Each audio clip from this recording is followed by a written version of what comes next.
अस्सलाम वालेकुम dear students, lecture 21 FR1 का जो है उसके साथ मैं आपके सामने हाजिर हूँ जी। इम्पेयरमेंट ऑफ एसेट्स को स्टार्ट किया हुआ है IS 36 और उसमें हमने बड़ी इम्पोर्टेंट लास्ट 2 लेक्चर्स में बातों को डिस्कस किया। अब उसी की ट्रेल को आगे प्रैक्टिस में लेके हम चल रहे हैं। आपको जो मैंने प्रैक्टिस क्वेश्चन दिए 5, उसमें से 1 to 3 हमने कर लिया। 4 वाला ये क्वेश्चन है, इसमें बड़ी पुराने ओल्ड पेपर रीसेंट पेपर्स में से, अब एग्जैक्टली मुझे अटैम्प्ट याद आपको जब आएंगे बता दूंगा। ICAP का पेपर है और इसमें भी बातें इंपॉर्टेंट हैं सारी, जिस तरह ICAP क्वेश्चन आपसे पूछ सकता है वैसा ही क्वेश्चन है।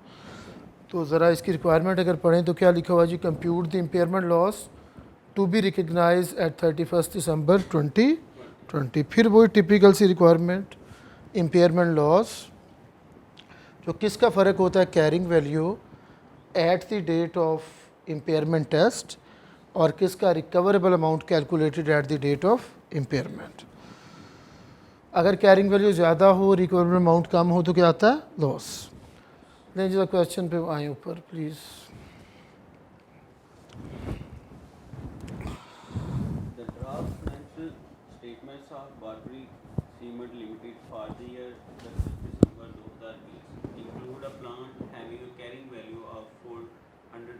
नहीं जी, फिर जिस दिन का उसने इम्पेयरमेंट लॉस पूछा है हमें कैरिंग वैल्यू खुद ही बता दी है, कितनी है जो 400 मिली है जी।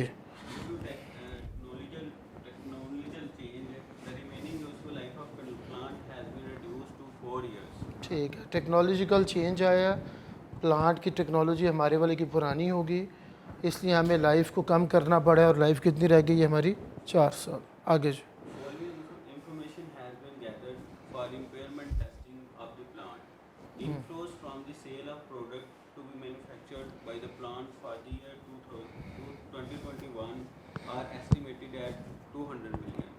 These flows are subject to 10% decrease in each subsequent year due to declining demand.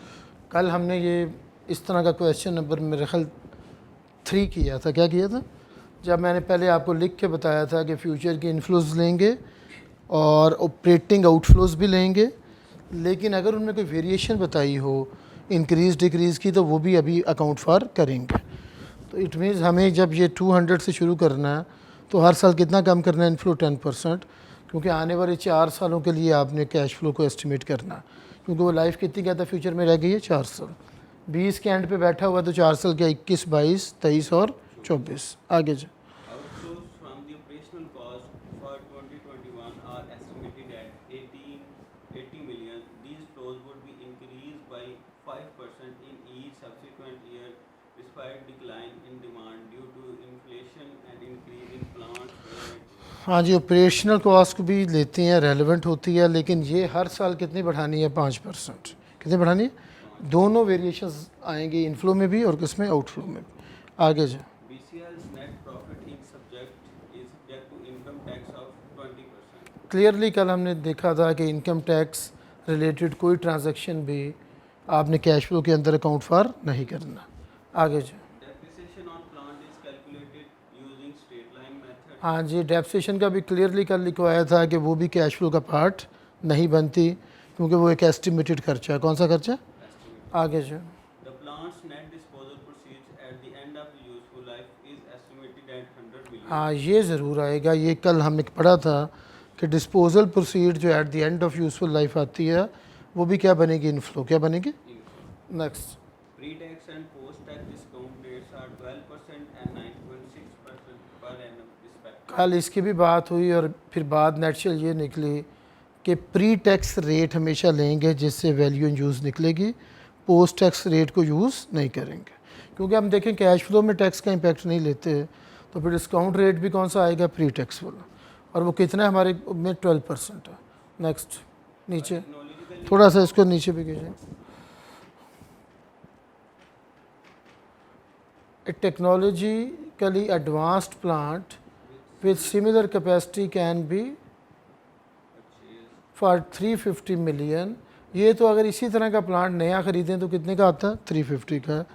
हम जो fair value less cost to sell निकालते हैं हम तो कहते हैं अगर हम अपने पढ़े हुए एसेट को बेचेंगे तो कितने का बिकेगा, तो 350 तो हमारे से रेलिवेंट नहीं है। आगे जी, BCL has received an offer to buy the existing plant for 250 million.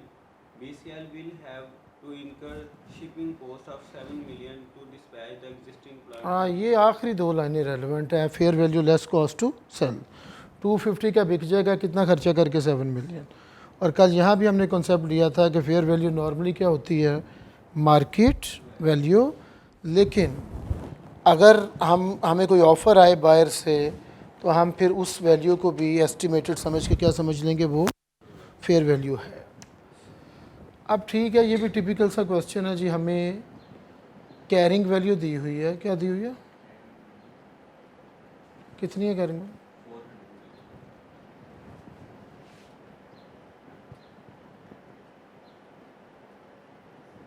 400। और हमने क्या कैलकुलेट करनी है, रिकवरेबल अमाउंट क्या करनी है, और उसमें सबसे पहले लेस लेके आनी है fair value less cost to.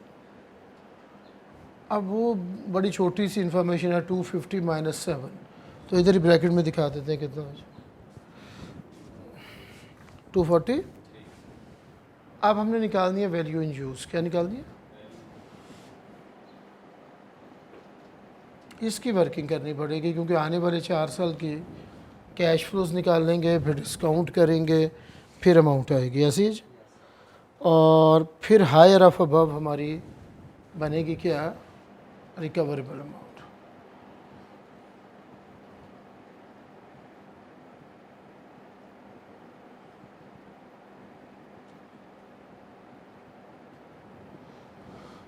अब फिर यहाँ नीचे एक वर्किंग हम करते हैं, वर्किंग 1, आने वाले कितने साल थे, 20 के बाद एक 21, 4 साल, एक 22, एक 23 और एक 24, 4 ही हैं। और हम वर्किंग किसी कर रहे हैं, वैल्यू इन यूज़ की, जिसमें फ्यूचर की कैश फ्लोज को एस्टिमेट करते हैं और एक प्री टैक्स रेट से क्या करते हैं, डिस्काउंट करते हैं। पहले हमें इन फ्लोज बताई हुई हैं, क्या बताई हुई हैं, इन फ्लोज। पहले साल कितनी है, जो 21 वाला साल है, 200 मिलियन, क्या जी ये सारा डाटा किस में है, मिलियंस में, 200। और फिर कि हर साल कितनी कम होगी, 10% डिक्रीज़ होगी हर साल। तरह लिख के आप कैलकुलेटर पे कर लेते हैं, बताओ, 180,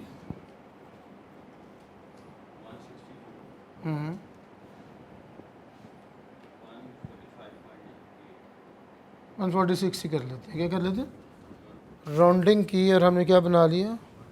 और अगर एग्जैक्ट करना तो वो भी कर लो, 0.8 आया था, ठीक है।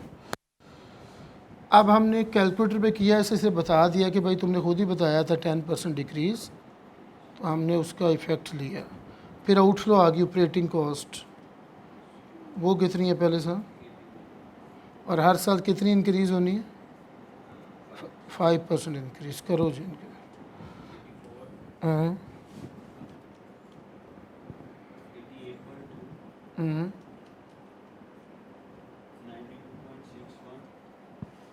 1 यही है ना। फिर एक नेट डिस्पोजल वैल्यू आई, जो आखिरी साल आती है कि हम बेच के कितने पैसे कमा लेंगे, वो कितनी है, 100 मिलियन, कितनी थी, 100 मिलियन। ये पॉजिटिव कैश फ्लो आएगी इस साल। बाकी सारी हमने देखा, हमने इग्नोर की। अब यहाँ निकाल लेते हैं नेट कैश फ्लोज, क्या निकालते हैं, तो नेट कैश फ्लोज बताओ भाई मुझे क्या,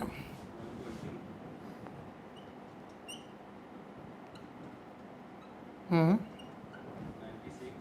हम्म 73.8, हम्म 153.19।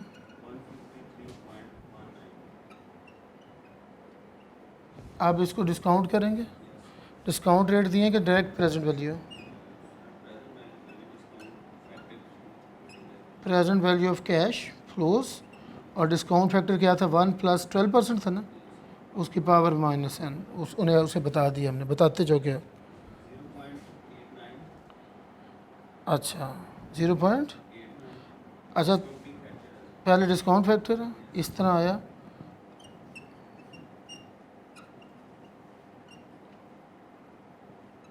0.8929 8929 हम्म 0.711 हम्म 0.6355 ये देख लो भाई, हमने डिस्काउंट फैक्टर निकाल लिया, फार्मूला ये 1 प्लस जो इंटरेस्ट रेट है 0.12, उसकी पावर कितनी भाई -n, पहले साल -1 से, दूसरे साल -2 से, तीसरे साल किससे -3 से, चौथे साल किससे -4 से। अब नेट कैश फ्लो को ज़रब देंगे डिस्काउंट फैक्टर से, तो क्या आ जाएगी प्रेजेंट वैल्यू, क्या आ जाएगी ऑफ कैश फ्लोज, और सारी प्रेजेंट वैल्यू को जमा कर लेंगे तो क्या आ जाएगी वैल्यू इन यूज़। करो दो ज़रब जी, क्या क्या है 107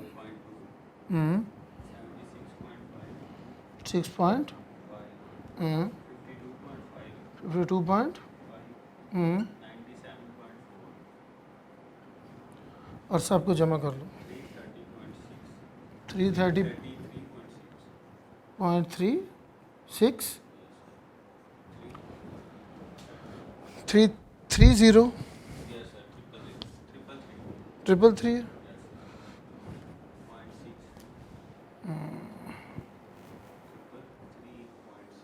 333.6। अब देख लो, कोई भी इस क्वेश्चन को अगर कल वाले में क्वेश्चन 3 से कंपेयर करूं तो ये रिलेटिवली देखने में लंबा था और आसान था। इन वेरिएशंस के अलावा बाकी सारी कॉस्ट तो एक्सक्लूड हुई है।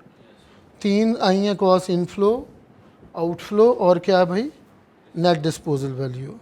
और फिर जब कैश फ्लो आ जाती हैं तो डिस्काउंट करते हैं, डिस्काउंट फैक्टर ज़रब दी, प्री टैक्स रेट यूज़ किया, पोस्ट टैक्स, और हमारी कितनी आगे वैल्यू यूज़ 333.60। अब हम यही वर्किंग के सामने लिख लेते हैं कि भाई हमारी 333.60 की आई वैल्यू यूज़, इन दोनों में से हायर क्या है, यही है 333.60, तो रिकवरेबल अमाउंट यही बनेगी। अब कैरिंग वैल्यू 400 है। अब यहाँ आ जाएगा इम्पेयरमेंट लॉस, कितना आता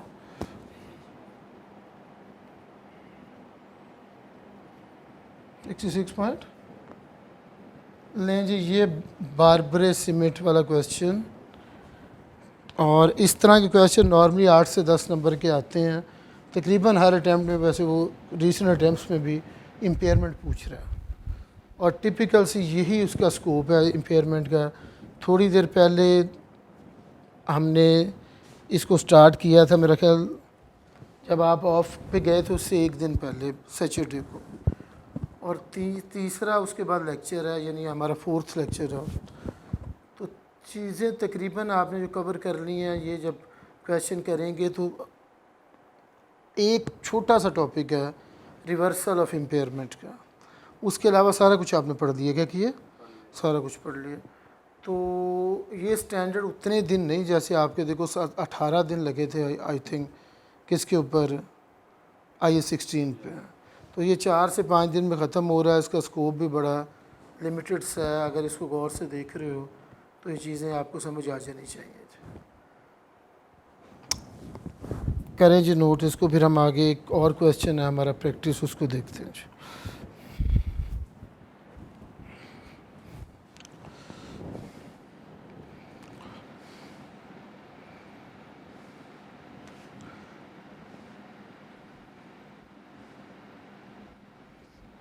साफ कर दें जी प्लीज़।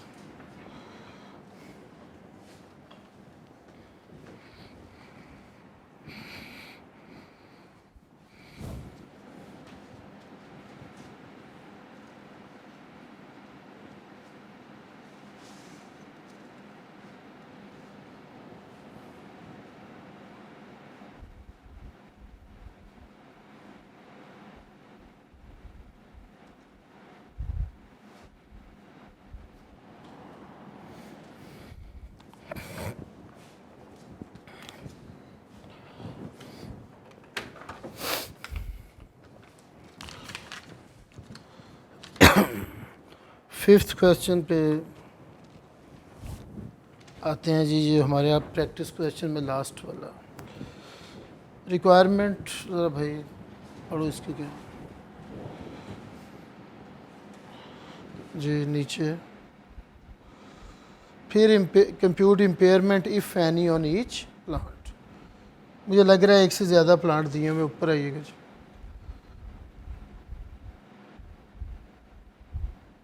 हाँ जी, dominant fertiliser has 2 plants, 2 assets हैं, दोनों पे हर एक पे अलग-अलग यही इम्पेयरमेंट टेस्ट होगा। कैरिंग वैल्यू भी निकालेंगे, रिकवरेबल अमाउंट भी, और कंपेयर करेंगे क्या लॉस है या नहीं है। क्वेश्चन पढ़ें जी क्या। Dominant fertilizer has two plants. Following information is available for the purpose of impairment testing. The remaining useful life of both plants is expected to be 3 years. The fair values and incremental values of the plants are on the purchase for 2012 are as follows.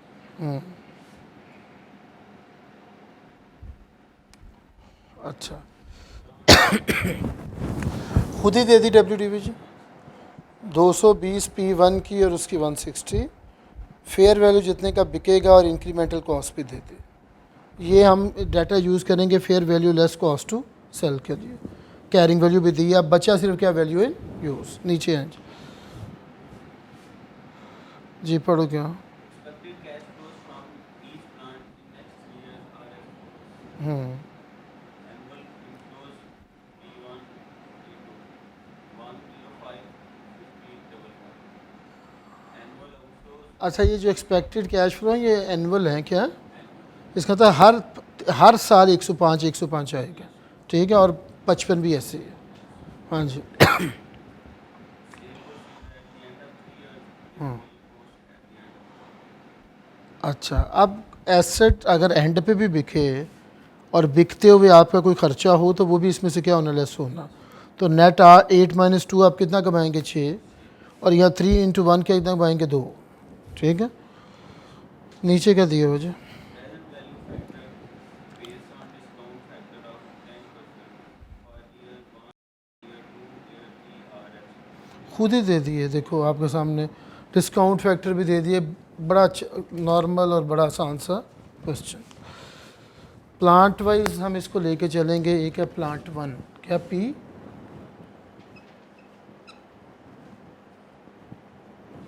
इसका नाम क्या P1। इसकी कितनी है भाई carrying value, millions में है। फिर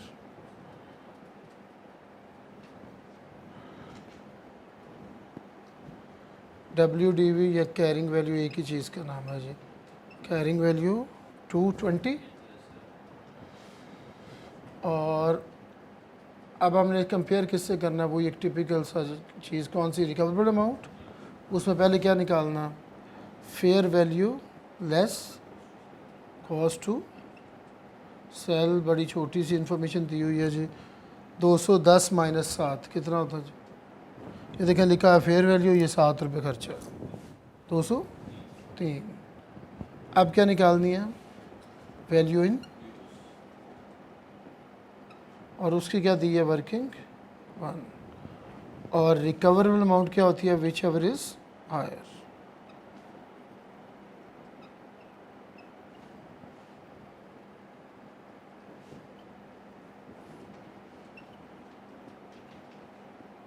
ऑफ अबव।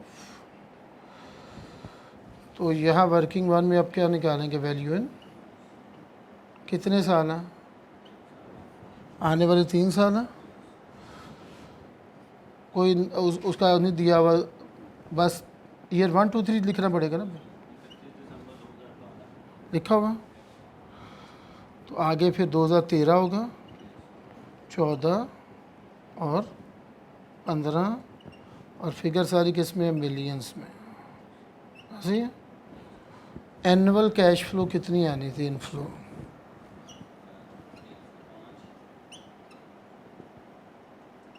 कोई वेरिएशन नहीं थी, हर एक में कितनी आएगी, 105। आउटफ्लो कितने थे,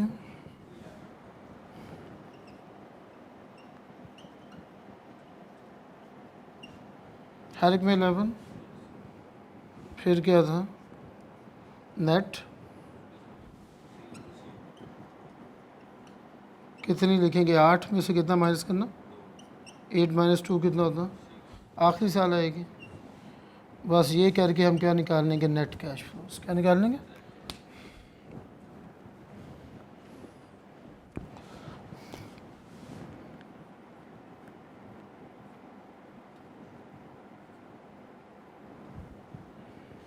कितनी 94, 80 और अब डिस्काउंट फैक्टर उसने खुद ही दिए हैं 10%।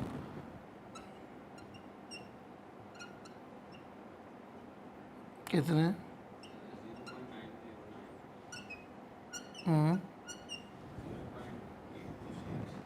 0.82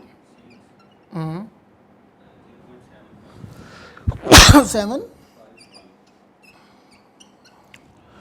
लें जी। फिर वो टिपिकल सी वर्किंग और अब आगे present value of cash flow. उसके आगे जी कितने 5.33 446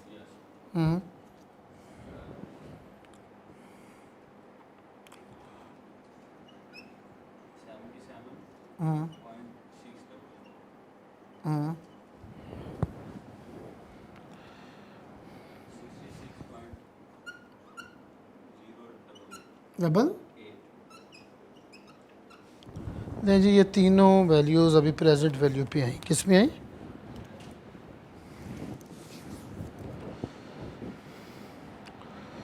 आप ज़रा इसको ऐड भी कर दो भाई, वैल्यू यूज़ करनी है।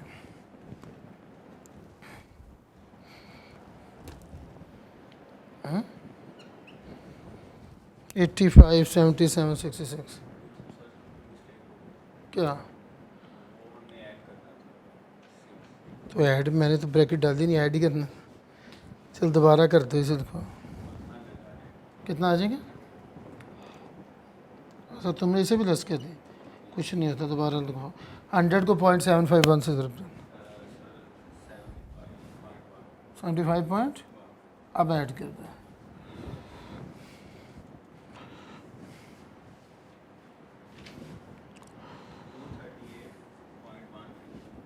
238 और यही हमारी क्या आ गई value in whichever is higher क्या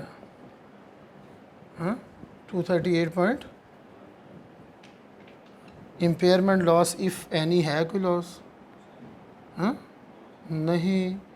ये बड़ा इंपॉर्टेंट ये क्वेश्चन पहला ऐसा आया जिसमें इतना कुछ करने के बाद पता लगा इम्पेयरमेंट तो है ही नहीं। तो इम्पेयरमेंट लॉस लिखेंगे नील, क्या लिखेंगे।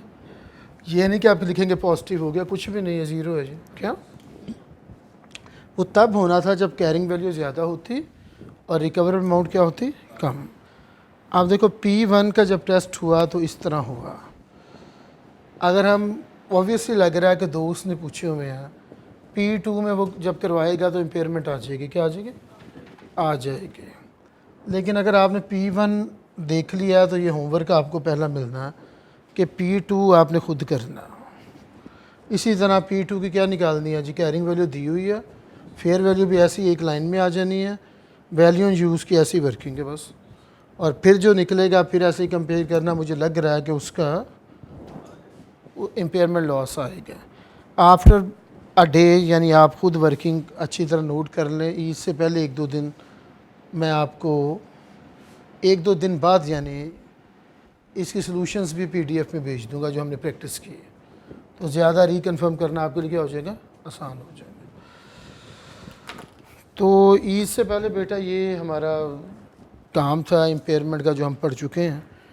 आप लोग लेक्चर्स को अच्छी तरह देख के इससे पहले ही काम ख़त्म कर लीजिएगा क्योंकि अभी भी टाइम तो ईद में है। तो फिर इंशाल्लाह ईद के बाद अगर कोई रिकॉर्डिंग का हुआ मज़ीद कोई प्रोग्राम तो मैं आपसे डिस्कस कर लूँगा। आपको फिर एक दफ़ा एडवांस में ईद मुबारक, खुश रहिएगा। अच्छी तरह अपनी फैमिली के साथ ईद मनानी है और चीज़ों को डिसिप्लिन से पहले ही पढ़ लेना ताकि ईद अच्छे से गुजरे आपके और प्रेशर आप पे ना आए। ठीक है, अपना ख्याल रखिएगा। टेक केयर, अल्लाह हाफिज़।